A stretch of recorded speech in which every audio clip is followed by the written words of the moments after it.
السلام علیکم، میں ہوں آپ کا ہوسٹ آفیشل ٹائگر اور آپ دیکھ رہے ہیں میرا یوٹیوب چینل ساٹیکس لیب۔ آج ہم بات کرنے والے ہیں دنیا کے سب سے مشہور میسجنگ ایپ واٹس ایپ کی، جو آج ہر اسمارٹ فون کا حصہ بن چکا ہے۔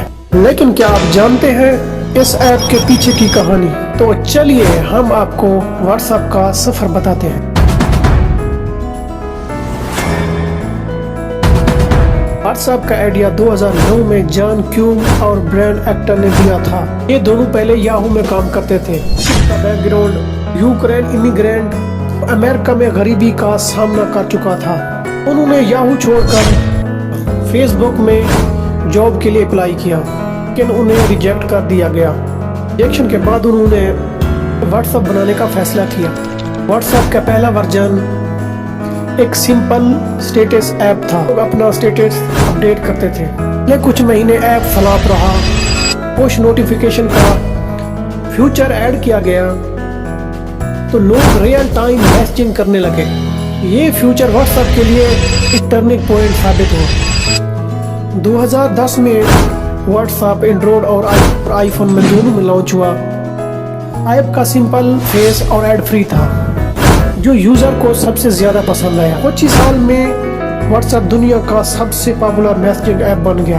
2014 میں فیس بک نے واٹس ایپ کو $2 بلین میں خریدا۔ یہ ٹچ ہسٹری کی سب سے بڑی ڈیل تھی۔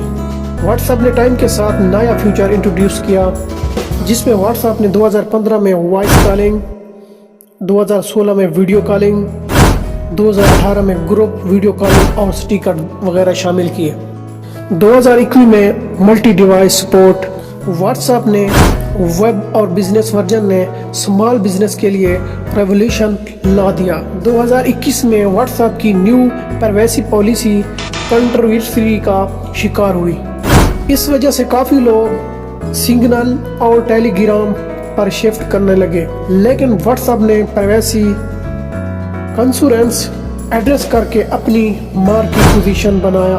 ہر دن لگ بھگ 100 بلین میسجنگ ایکسچینج ہوتے ہیں۔ یہ صرف ایک ایپ نہیں بلکہ دنیا بھر کے لوگوں کے لیے ایک ضرورت بن چکی ہے۔ تو یہ تھی واٹس ایپ کی کہانی، ایک چھوٹی سی بات سے لے کر دنیا کا سب سے بڑا میسجنگ پلیٹ فارم تک کا سفر۔ اگر آپ کو یہ ویڈیو پسند آئی ہو تو لائک کرنا نہ بھولیے۔ نئے اپڈیٹ کے لیے چینل کو سبسکرائب کریں۔ ملتے ہیں اگلے ویڈیو میں۔